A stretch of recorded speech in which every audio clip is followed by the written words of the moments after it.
baru saja terjadi kebakaran di Kabupaten Aceh Besar, tepatnya di Desa Blangkrung, Kabupaten Aceh Besar, Provinsi Aceh. Kebakaran Yang beralamatkan di Kebakaran dekat terjadi di Simpang 3, atau lebih tepatnya lewat Gapura Desa Blangkrung.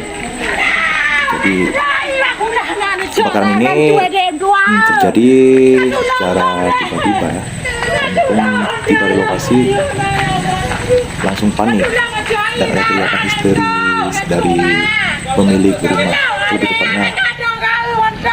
telepon pemadam kak. Ay, telepon pemadam. Telepon pemadam. Kapali. Oh, palo. Telepon pemadam. Telepon pemadam, nama pemadam bang.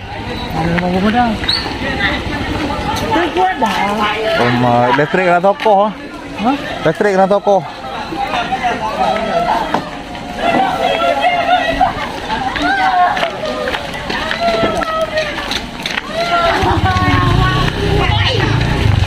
Tenang le kak, tenang kak. Bang, numai bang.